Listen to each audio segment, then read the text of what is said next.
first off, can you give us an example of how you failed at this, and then maybe tell us how you've done it well? Well, let me find my long list of failures over here, and then, it's just like, and here's my successes of this big.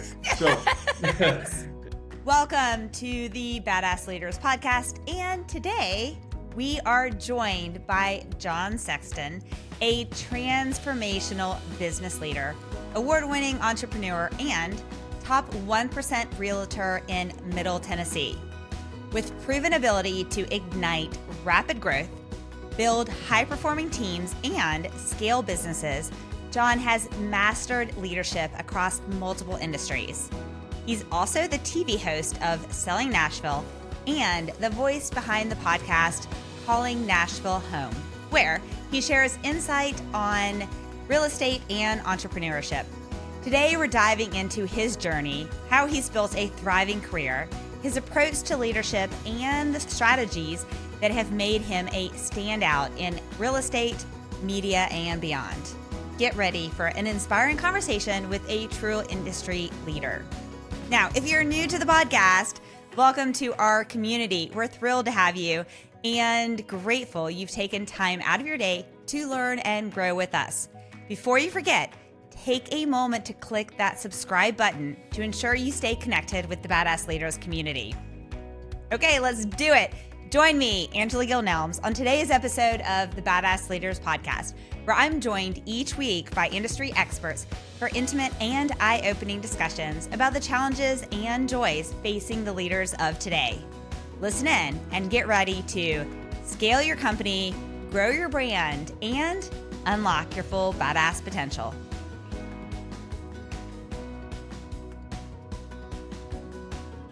I am super stoked to introduce to you Jon Sexton. I did some cyber stalking, Jon, of you last night. So I stalked your YouTube channel, really, is what I did. Okay. So I watched your I don't know if it's your most recent episode. I watched the episode of, I think it's Selling Nashville, the one that you walked through the studio of all the guitars. And I will say, I am a guitar collector. I'm looking right now at 5 autographed guitars on my wall in the studio. You cannot see them. They're over there. And I'm also a little afraid to move my camera. So they're over there. Trust me. I have one by Maroon 5, by Richie Sambora, by Scotty McCreery, by Foreigner, by Styx. And I just love the music industry. So I want to say like fangirl right now. So anyways, I'll shut up. And please tell us about yourself and why you're here today. Thank you so much. Well, I am located in Franklin, Tennessee, which is a suburb of Nashville. And I moved out here in '96 to pursue music, ironically.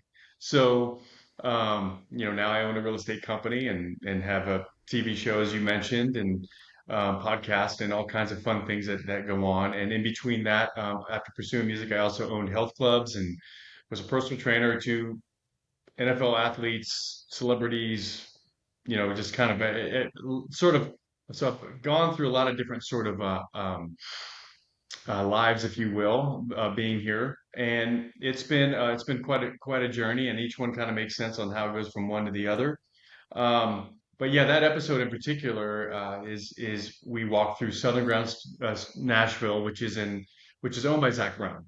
And Zach Brown, his bass player, Matt Mangano, is one of my very dearest friends. We grew up across the street from each other in a town called Visalia, California, which is Central California. And we were in bands together growing up. And he moved to Berklee School of Music, became John Mayer's roommate.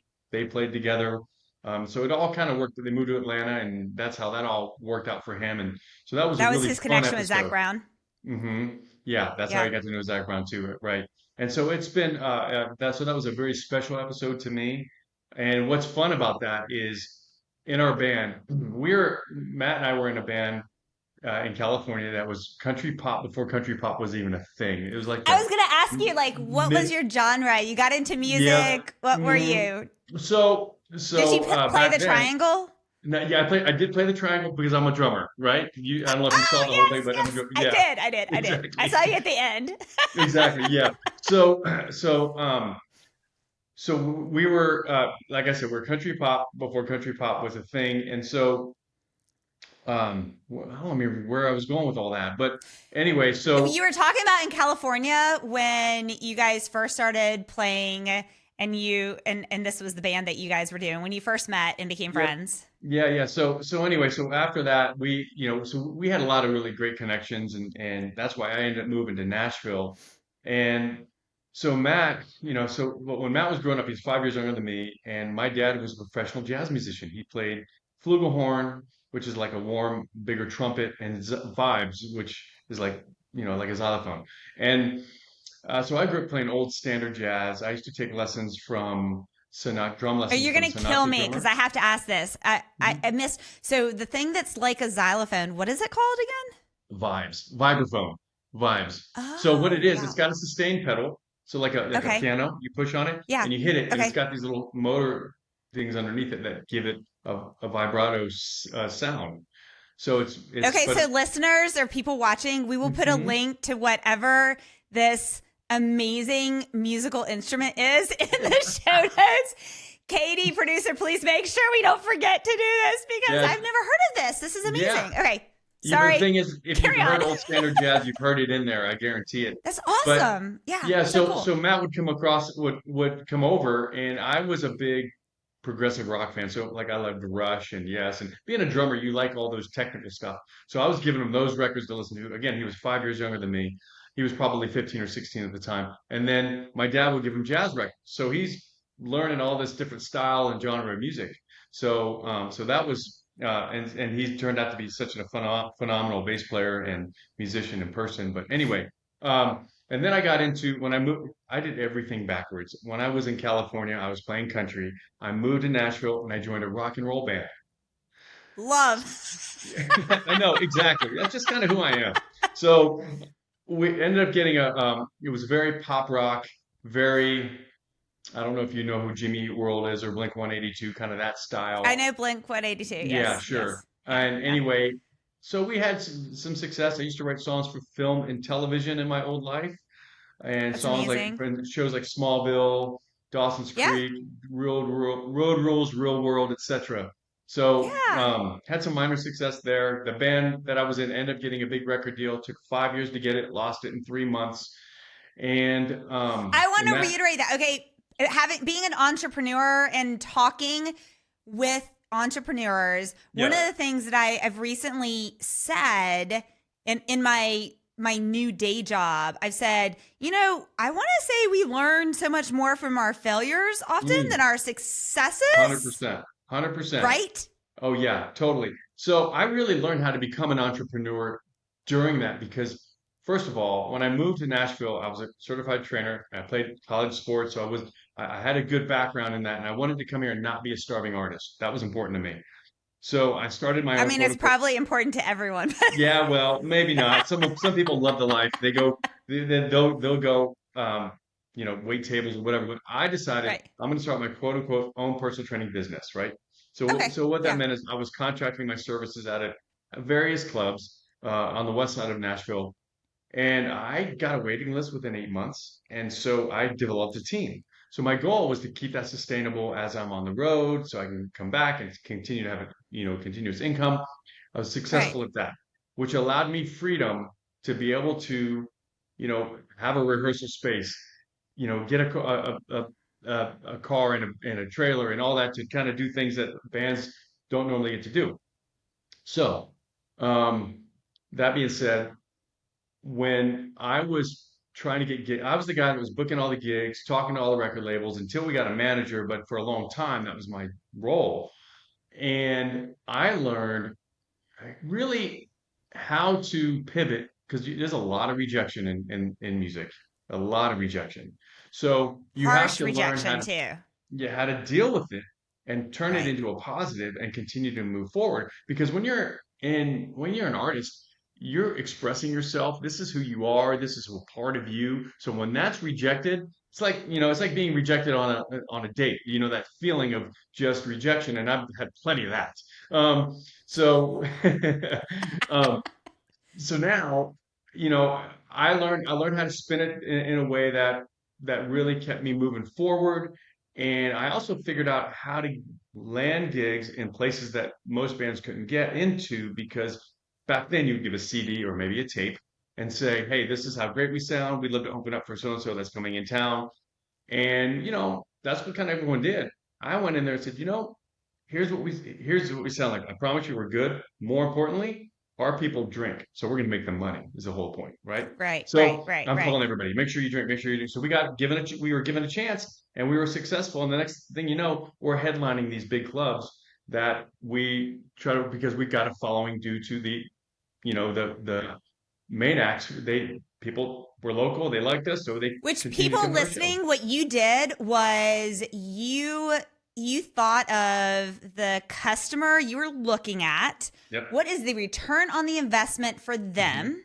Yeah. What do they need to get out of this You that got makes it. it successful for them? So instead Hmm. of you selling them yourself, Yep. you sold them success for them. Amen. You got it. Brilliant. That's exactly right. That's exactly right. And that's what and that carried on into, then I got into health club ownership, and that kind of carried on into that as well. And then, we were Nashville's best health club for like, I don't know, 12 years in a row, 8 years in a row. Well, I can't remember. It was a lot. And so, and then I was in a 14,000 square foot strip mall, and then I was able to get investors into investing in 85,000 square feet, had 11 acres. It was really more of a real estate play than it was an operational play. And got into that, grew that into, a really special place, kind of a more of a performance slash fitness center. It had gymnastics, dance, cafe, indoor turf field with NFL combine training, a private school for athletes, of course, Did fitness. you have a sauna? We had a steam room and sauna. Yeah. So Mhm. I'm just obsessed with saunas right now. This is this all of my friends that Yep. they're gonna laugh. I was today touring a place in Atlanta for stuff for my day job, and I was just like, oh, you have everything but no sauna. Seriously, I need a Yeah. sauna. Anyway, side Hmm. joke. Okay. So anyway, so it has kind of everything under one roof, right? And it's Right, been right, really right. successful. And but the backs and when we ironically that was the first club I had a job in as a trainer when I moved to town in '96. So full circle came back Wow. around. Back then it was a thriving tennis club. Then it became a dying tennis club. And the back 6 acres used to be clay courts, and it was really a really great play. I played tennis in college, and I loved playing there. But then next thing you know, the fences are falling, the weeds are coming through. There was no more clay courts. So we saw value to the land. We call it the backyard. And many owners that were previous owners tried to build something back there, were not successful. We went directly to the neighborhood and said, hey, we're a health club first. We're going to invest a couple $1 million into it in renovations. We see value back there. How do we work together? Took 5 years, but 5 years later, we were able to get approved for 54 townhouses. We built 54 Wow. townhouses. That's when I got into real estate. I decided to go ahead and get into that. I was a new agent, so the developer gave me 6 listings. Someone was very prominent in town, got the rest, but I sold them out like that. And next thing I know, my real estate business just took off. And here we are. I've got, So uh-huh. So if you were going to put some bullet points on this and someone's listening to this, because I love this, I am, and you are the king of this, and I am the queen of the pivot and figuring out at each juncture, what is the Mhm. lesson I've learned? Yep. How can I take this situation and pivot it towards the next successful junction? And Hmm. then master that and then Yep. pivot it towards the next and Correct. all the way keeping the key customer who the customer has changed at each of your milestones. So Yes. what are a couple of the bullets that if you were going to tell your younger self or you were going to tell someone new in this, what are a couple of the key things that you would give to them for advice? Well, I would definitely tell them to be open-minded and if plans change, things change. You have to adapt to those changes and you just never know when they're going to happen. So don't be so locked into into that original roadmap that you created. So I think that's a big key there. So pay attention to everything around you. Get a really good team around you. Get really good people, right? And I tend to hire the person, and then mentor them into whatever role that they're brought on for, right? I think that's the important thing. So having good people is very important, and I think it's really important to have a mentor.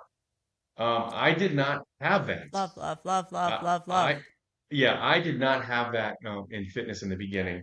I felt when I bought the first club, I bought it from I was a partner, but when I bought them out, I learned more what not to do than what to do. So I made a ton of mistakes that were very expensive. I only made the same mistake once. The only time I've made two mistakes is I've been married twice. So other than that, I don't really repeat myself. Sorry, I was joking. So anyway, I with so having a mentor. Then I got a mentor when I got this group together to grow into that larger club. I one of the guys that bought and sold many businesses and owned a bunch and was a finance guy and ran banks and really smart guy, and I just followed his lead, and we led people differently, but I really paid attention to everything he had to say. I've really I really paid attention to it, and it helped me grow, and which has gotten me when I got into my real estate venture. I went ahead and I said, I'm going to hire a coach to guide me through because I don't want to make the same mistakes and make expensive mistakes. So that's where I would highly recommend that for anyone. Just get a coach, get I a mentor, whatever. I love that. And I will say I have an executive coach, and the smartest people I know have an executive coach, I have multiple mentors. Mm-hmm. I recently wrote a blog about the people you need to have on your A team, and they're Yep. the people you need to have in your boardroom, the people you need to have in your locker room, and then the people you need to have in your foxhole. And they're Yep. different people based on Hmm. the situation that you need to have. Now, I I love want to that. tell you a couple of things, John, is that one of the things I'm very grateful that this podcast has had very early success, and I'm getting bombarded by people who want to be on the podcast, and I'm Wow. bombarded by people who have been very successful in numbers, and Mm. they'll message me and they'll say, "Oh, I've had all of these sales and da da da da." And my response back to them is, "No, no, no, wait. I think you're not understanding.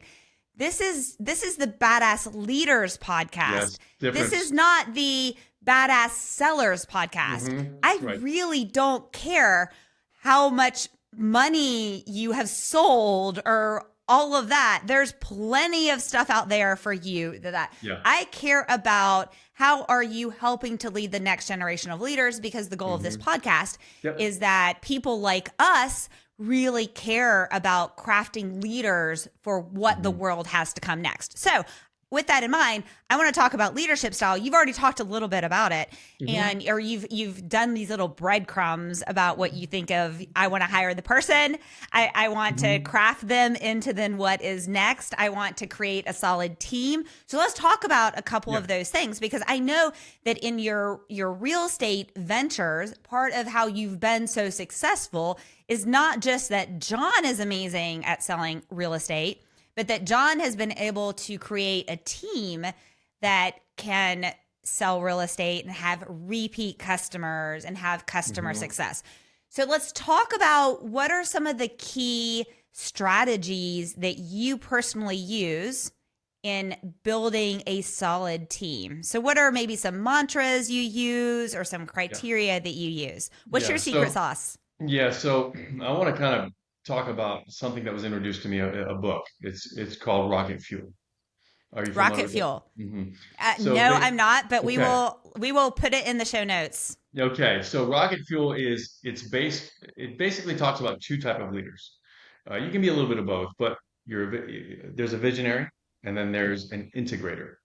The visionary is the person that sees the big picture, knows the tools they want to use, kind of knows who they want to use, but is not really good at implementing that process. That's me. I didn't learn that until later. And back to making another suggestion, find out what kind of leader you are. Because in my past, I tried many different programming, like in fitness or whatever, for the club. And it was great. The idea was great. It didn't take off. And I was really frustrated. And I sort of kind of beat myself up about it. But now, knowing that I needed an integrator, which is that person that can take that vision and create the processes and implement it all and put the right people in place, that's what I needed. So when I got into this, I realized, okay, I need an integrator, right? You need a I know partner. all the, oh yeah, yeah, and I need because I know all the software I want to use, all the automation, and what leads I want to try and get, and just everything of that nature. But to get it in and get it in front of the people and just get everything in line. That's not my forte. So, I've gone through a couple different integrators, and just because things have evolved for them in a good way, so Right, it's never right. been a negative thing. Um, But it's the right person so for the right job at the right time. that's exactly right. hmm Right, right. So now, so a big part of mine is making sure that I have that integrator, which I call my director of operations. Right. Mhm. That's what that role is to sort of support the vision and make sure that everyone's using the CRM and knows how to use the CRM. We have an online training center, making sure that everything's lined up there, and when they're onboarded, right?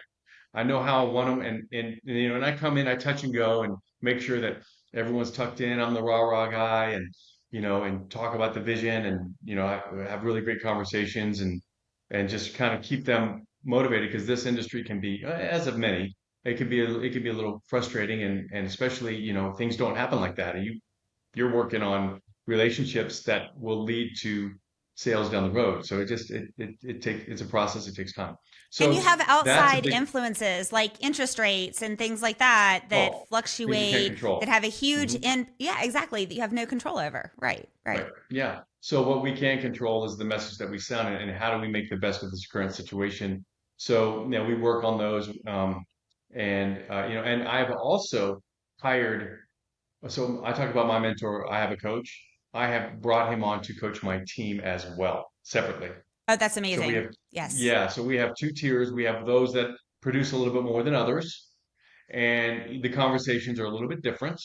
But Right. they're on there every week. They have accountability too with him.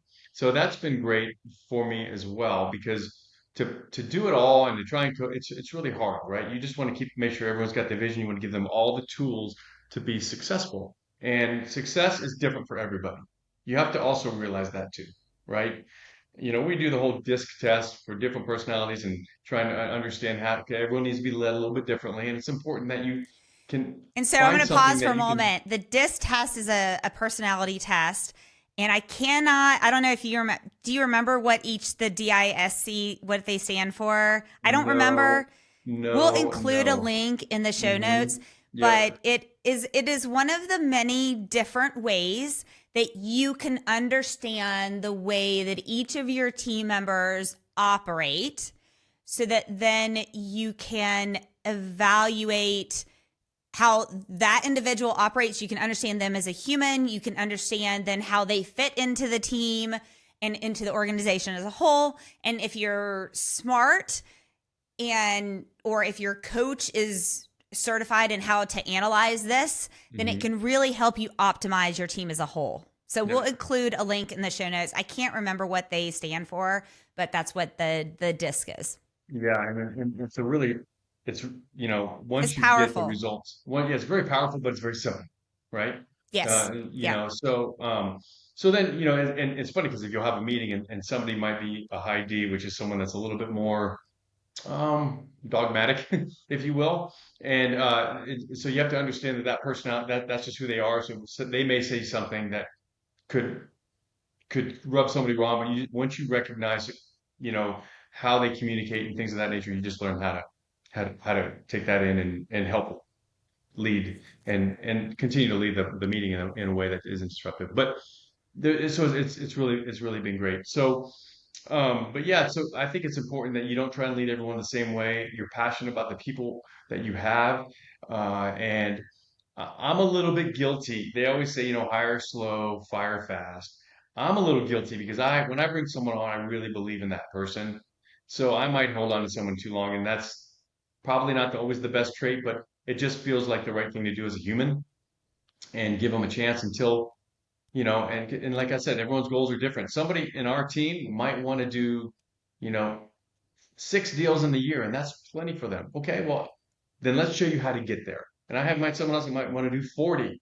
Well, let's show you how to get there. And next thing everyone's got their balance, everyone's got their goals, and this person's going to make more money, and this person's going to do more volume, but they're equally as happy getting to their goal. So you just have to recognize, because I'm dealing with adults in the health club world. When I owned health clubs, you're dealing with kids, teenagers, adults, all of them, which is just driving, at some point you just get tired of it. That's where I kind of got to. I just want to deal with adults. I want to deal with, with people that can are responsible for themselves, but you just kind of give them the tools to be there and just be an accountability for them. So I want to hone in on the comment about the hire slow, fire fast.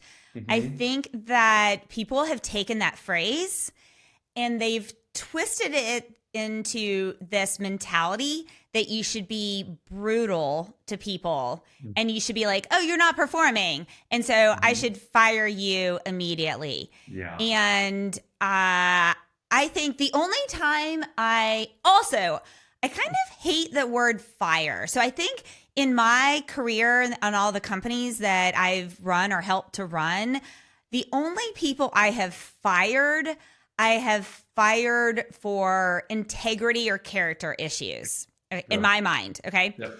Now, there have been people who have been unsuccessful at their job. And Hmm. and those are the people. Okay. So the people that I have fired fast. And I have just said, nope, your character and integrity issues, they are not acceptable here. And you're not a fit and we're done, right? I You agree. cannot I stay agree with here, that. right? And now there are other individuals who they are not successful in their current role. And what I've done with those individuals is I've worked hard to try and evaluate, can we coach them to help them grow into their role? Hmm. Is there another role that actually they're a better fit for? I have Sure. successfully mentored people into other departments in the same company where they've thrived and they've really just been rock stars. Hmm. Okay. Or are they just not a good fit for the company? And then we've helped to transition them out of the company, which has included helping them with their resume, helping them with the career services, and helping them land really in a solid nature at their Yep. next opportunity. And Yes. so in that last approach, I don't consider that I've fired that person. I've Hmm. transitioned that person out of the company and Yep. I've done it with grace because I consider for that person that I also made a poor hiring decision because hiring is a two-way street. And I Yes, it is. also, in hiring them, yeah, I thought they were going to be a good fit. I evaluated them as Hmm. well, and I made a poor hiring decision. And so I want to Yep. help them. They have a family, they are human beings. And so I Hmm. think that we overuse this word fire and Yep. it has this like harsh connotation to it. And it's like, wait.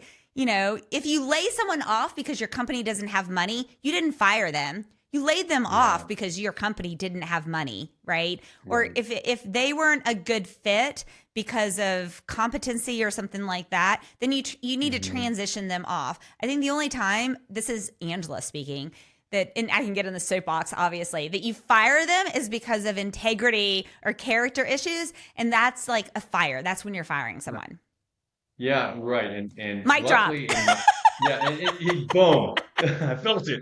But Boom. no, honestly, I have luckily in the real estate world, I haven't had to deal with any integrity issues at all. There's just been some mismatches, and just let's just wipe it clean and go do your thing, and I'll continue to do mine. That's great. Right. That's no big deal. No hard feelings, whatever.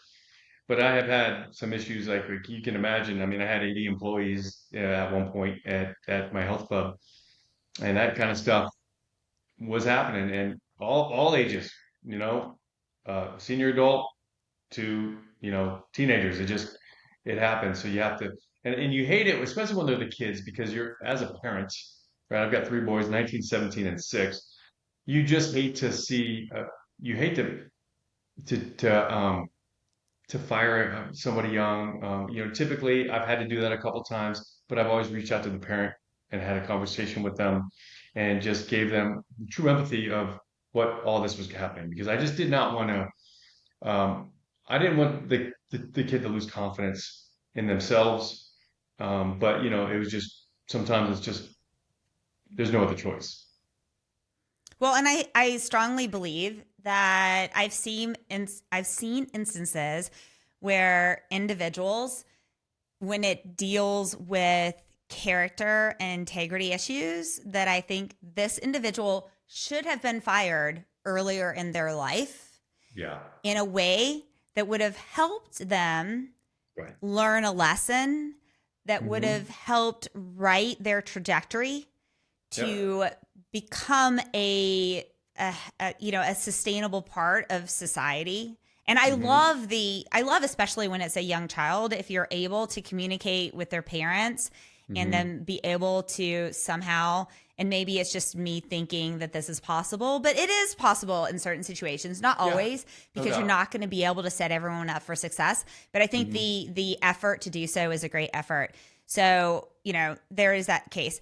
So, okay, so since you mentioned your three boys, Uh-huh. 19, 17, and 6, let's just dive a little bit more into you as a human being. What do Okay. you do when you're not doing health stuff, selling real estate, doing your podcast, doing your TV show? Sure. What do you do in your free time on the weekends? Who is Jon Sexton as a human outside of all of those things that everyone sees in the outside Yeah, world? you bet. Well, I'm a single dad, and and my boys are. I'm telling you, they're great guys. They just are, and I'm gonna brag for a moment. My 19-year-old Please do. graduated college at the age of 18. Took the Wow. LSAT. Yeah, took the LSAT and scored extremely high. Got a full ride to Belmont Law School, which he starts in the fall.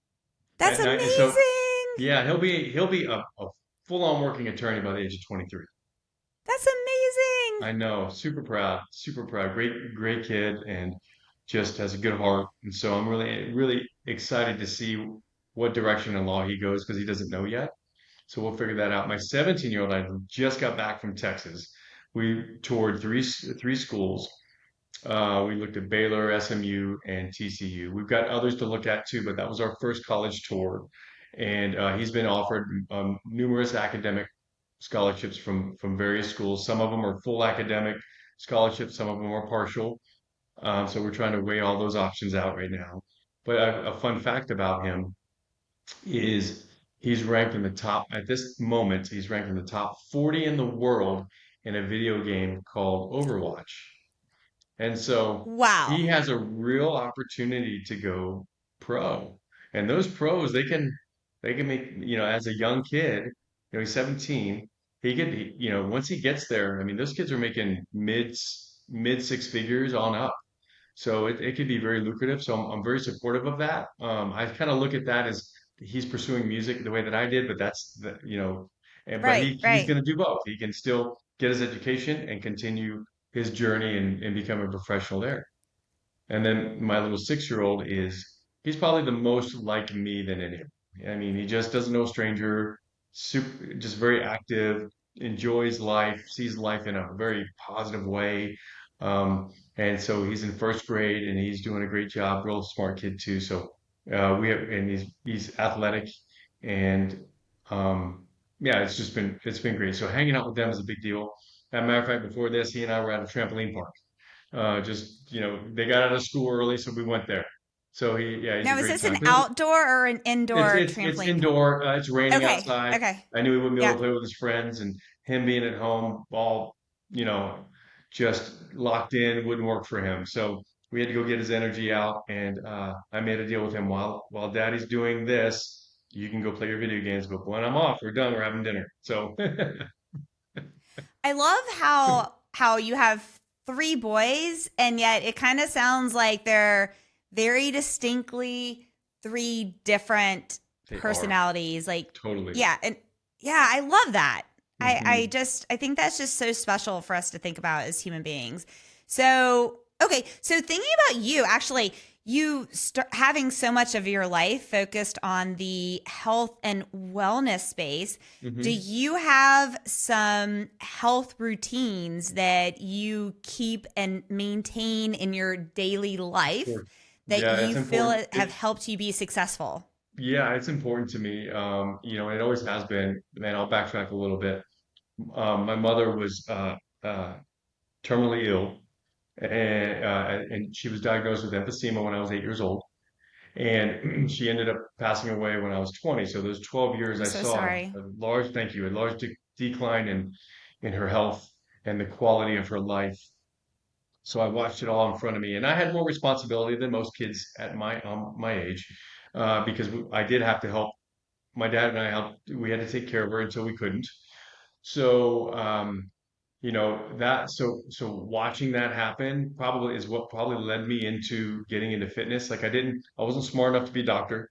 I didn't want to do physical therapy because people go there when something's wrong. I wanted to be in an environment that people wanted to be at, and I wanted to be really good at it, and I was. So having that routine having that part of my life is important. I do eat clean most of the time, not all the time. And I do a little routine in the morning where I'll do some cayenne pepper, some turmeric, and some other things that I just kind of mix up and do a shot for various health reasons. And, I strength train just about every single day for about 30 to 35 minutes. It's in and I'm out. And I am consistent with that. And if my body aches, I just kind of take a break. I'm not obsessed about it, but it's important that I keep that routine. Keeps me strong, keeps me healthy, and keeps me youthful. I'm 53 years old, and I've got a 6-year-old running around. I gotta keep up. You know. Right, So right. yeah, so I think that's an important piece to my life. And my 17-year-old has really taken it to a whole nother level. He is really into the holistic world. I haven't gotten all the way there.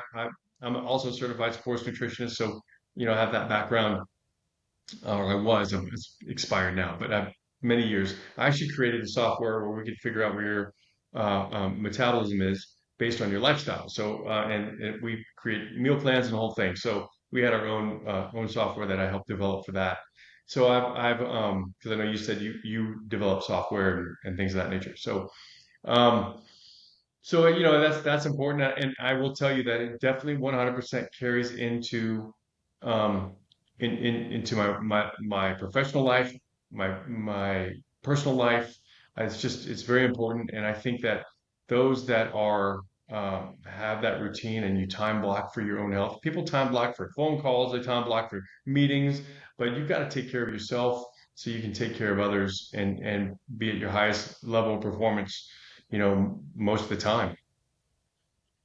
I think that's so critical. And I think as we're entering 2025 to realize that the majority of the really solid leaders are truly focusing on these healthy behaviors because they realize they have to in order to be solid leaders for their teams, for their families, for their communities, and for the environment around them. So, okay, Yeah, speaking of being a solid leader, you are in real estate. Real estate is a competitive environment.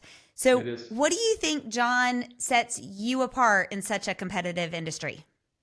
Yeah, that's a great question. So I think I have had an advantage entering real estate. The fact that I had been successful in owning businesses around town and being a part of the community and kind of and running it right and doing the right thing. Um, so I think I had that going into it. So my SOI sphere of influence, people I know, were very large. And so I think being able to capitalize on that was an important part of kind of where I am. And you know, truth is that there's a lot of great real estate agents out here. There just are, and then there aren't. So the ones that I usually have competition with in regards to, meaning that we all are at the same listing appointment, trying to get the same listing. You win some, you lose some. It's just even it doesn't matter who you are. You're not gonna win every time. But though you'd like to, but you just don't know how you're gonna connect. I just think I have a really good way to connect with people. I'm very much a people person. I'm very sincere about people over profit. Everybody likes to make a profit, but I am very much about making sure that those around me are they're just taken care of. And I think, being in the service business, with health and fitness and this, and it's just kind of but really it comes all the way back to when I was a caretaker of my mom. Like that's just who I am. That's my, that's something that like if someone's sick, I'm there. Like I know what to do. I got this, right? I mean, I may not know, like I can navigate it to where make sure that whoever's around me is well taken care of. So I think I definitely have that nurture mentality, and that carries over into being a leader for my team, for my clients. I truly care. They're not. It's not transactional. It's definitely personal. I was going to ask you because you said early on when I asked the question, you said doing it right. And I Hmm. was going to ask you to define what does doing it right mean? And I think Hmm. maybe some of the things you listed tied to it. I have this theory and I haven't researched it yet. And at some point I think I'm going to research it because I have this theory that perhaps individuals who are born with a heart that leans towards service, Hmm. that those individuals that are born with a heart that leans towards service end up being better leaders, like end up Agreed. having kind of this nest towards Hmm. gravitating towards being. I also believe that leaders are not born, but the seeds of being a great leader are born. Yeah. And part of that is that they lean towards service, they lean towards being constant learners, they lean towards being compassionate and more empathetic, and that by having these traits, they're more likely to then gravitate towards being better leaders. I totally agree to that. And I will tell you, like, so basically being what I like to say is being a leadable leader, right? You got to know Yes, when, yes. yeah, that's you have people around you that can step up, that are better at you something, step back and support. And the more you support them, the more they're going to support you, and there becomes this loyalty towards each other. I think that's important. So, as you've grown your teams, when you Mhm. started with yourself as a N of one, Yep. okay, and you've scaled, one of the things that I think many of our listeners and viewers are struggling with, something that's really hard to do, is to scale and maintain excellence. Hmm. So, what can you first off, can you give us an example of how you failed at this and then maybe Totally. tell us how you've done it well? Well, let me find my long list of failures over here, and then just like, and here's my successes of this big. So, anyway, well, in regards to, because since we're talking about real estate, I'll tell you, like, I got into it, and I did well individually, and then I said, it's time for me to create a team. I like that team atmosphere. I've done it. I did it with my personal training program, and now I'm going to do this again. I'm just doing the same thing, different industry. Well, I got in. I brought a guy on who's a great friend, great in the form as a salesperson in the industry he was in before. Um, well, lived, grew up here, kind of knew, has a really great network, and be perfect. And we got into it, and I just realized we work differently.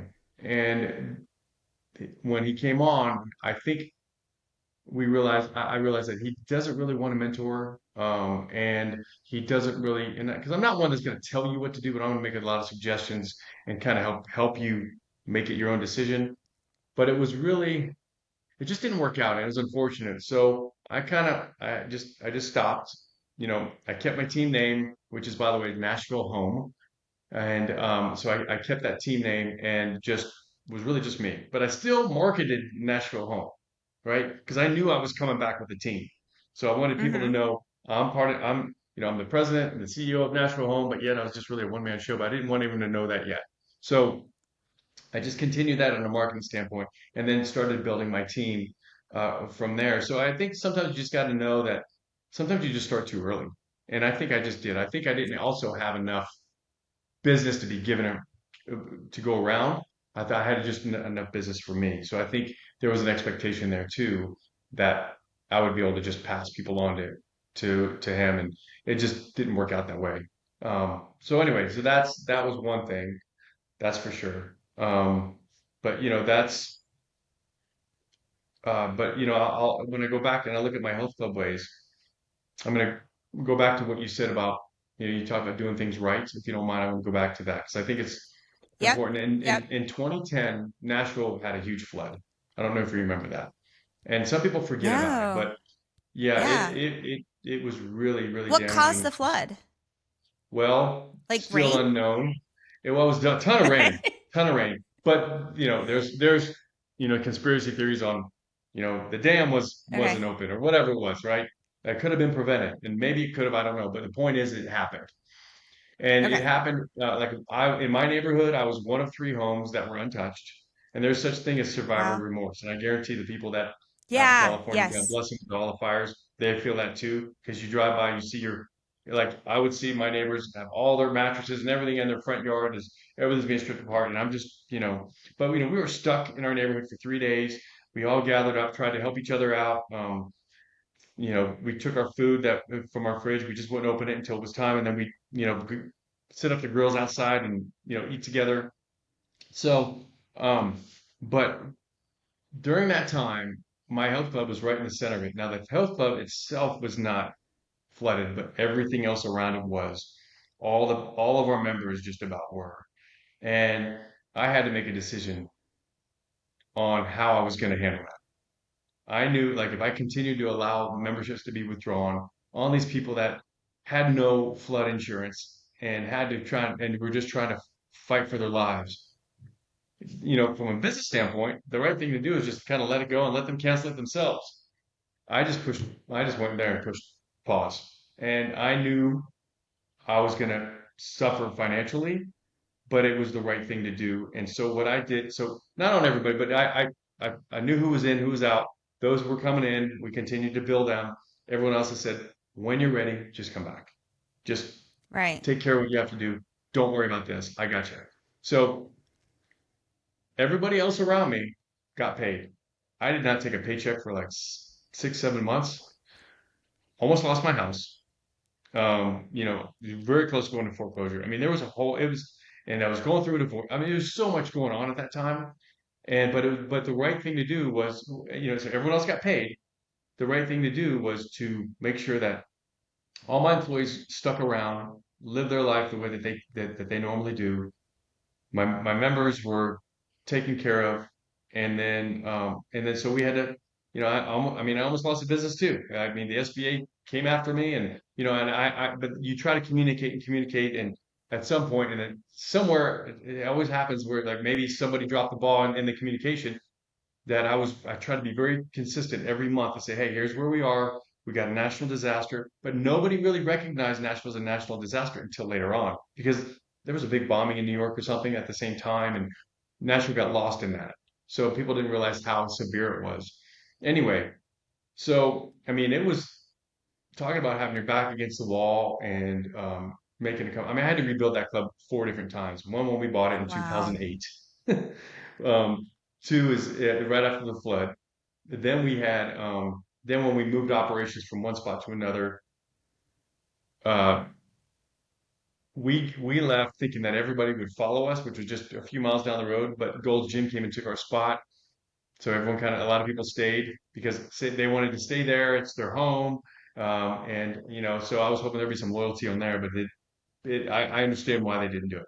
New equipment, less money. Why wouldn't I stay? Okay, I get it. Right. So then we Right. move over there. I Yeah. have to rebuild that, and then COVID happened. I had to rebuild it. Then it just there was a lot of rebuilding, a lot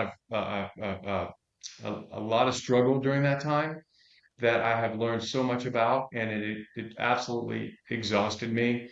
But and so carrying on into my back to my real estate world is that's why I kept things very simple, very small, and and around and bringing the people around that want to be on our team, want to be want that leadership, want that mentorship, but also are kind of high level people. Yeah. What would you say? on a motivational side, what would you say some of your favorite times along the pivots in your life, like some really high memorable moments that you sit and bring you great joy? Wow. I mean, that's a great question. There are quite a few. I mean, I will tell you, like taking over the health club for the first time and being the owner. I have a partner too, and by the way, we were partners for over 20 years. One of the best.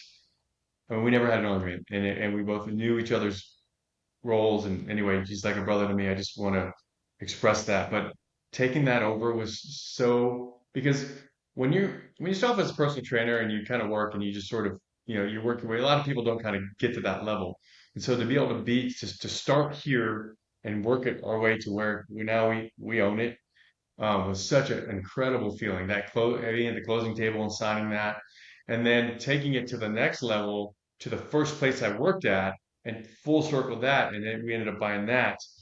That was a moment of there was panic before. I'm like, am I going to be able to do this? It's so much bigger. It's a whole different thing. Right, But right. and then all of a sudden it just felt so rewarding to know that we saved the club and we saved a lot of people's jobs and that things were going to be different in a better way. And it did ended up being that way. So, because it was a club that was dying and people were struggling and, people, I've known people, when you're in the industry, you know who a lot of people are and you have great relationships with them. And so when I came over and we did that, it was really a great feeling. So those two really stick out the most. And then, you know, and we were named uh, Williamson County, which is the premier county, Williamson County's best real estate team, and I was fortunate enough to be named best real estate agent, and How all that hard work amazing. that comes with it. Yeah, it's really fun. So Congratulations. thank you, Right. thank you. Yeah. So those even though the accolades are fun, but it is nice to get recognized. Words of affirmation is one of my love languages. So Well, good. Congratulations. thank you. So Yes, anyway, yes. yeah. So those are some moments. So, what inspired you to start a podcast, to have a TV Yeah. show, to delve into those areas? Tell me more. Yeah, so interesting enough.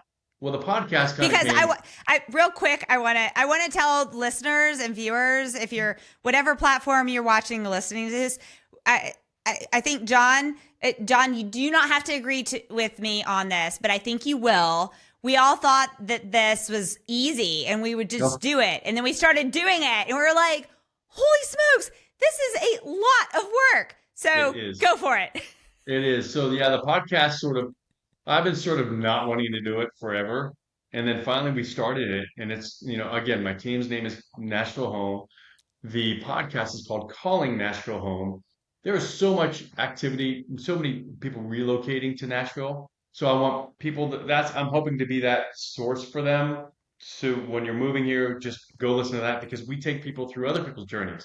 A lot of people on my team, I did it for a couple of reasons. One, I want to give my team members assets to be on a podcast because it's not often that people get to be a guest on the podcast. So Yeah, then yeah. they can put it on their social and whatever. So I wanted to give them that opportunity. But almost every person on my team moved here. And what was that process like? So we started off like that. And now we're getting ready to ramp it up again to where we're going to bring on other important, not just vendors, but businesses and things of that nature that I think would be important for people to know about when they move to Nashville and what these resources will be for them and get to know the people behind it. So that way, when they give them that phone call, they're really comfortable with who they are. I love it. I love Mhm. it. And then the TV Well, show was, you know, um, I've got a good following on Instagram, and yep. so that one kind of You have uh, just a few followers. just a few, just a few. So we they reached out. They saw the success I've had in real estate, but they also saw the presence that I've had on social media, and they reached out and said, we'd like for you to, you know, talk to us about this. And the show's called The American Dream. My segment in that show is called uh, uh, Selling Nashville. and it's not reality, it's real TV to where it's all about culture, lifestyle, and of course, real estate. So each one's going to be a little bit different. And as you saw, like that one had nothing to do with really real estate, more the culture of and the of the city, which is touring Zach Brown's studio. Really cool. And then I'll do one. I did one in in a neighborhood that was more about real estate and a high prominent luxury neighborhood. So there's, I signed a 6 episode deal. I've just got done recording my fourth, so I've got two more to go. Hopefully they keep me around. We've gotten some good views, and you can see it on all kind of streaming platforms from Amazon to Apple to um, uh, Travel YouTube. Channel, HGTV. It's all there. So Yep. it's been fun. Again, back when I was pursuing music, I kind of looked for that.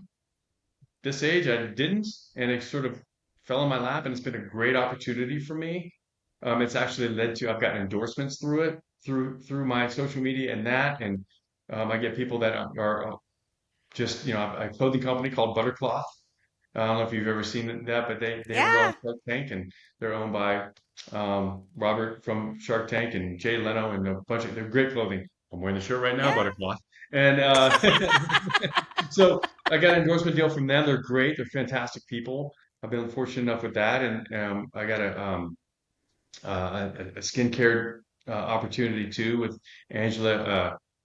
Well, I say Caglia, but I've realized that I've been pronouncing it wrong. It's Calia, Caglia.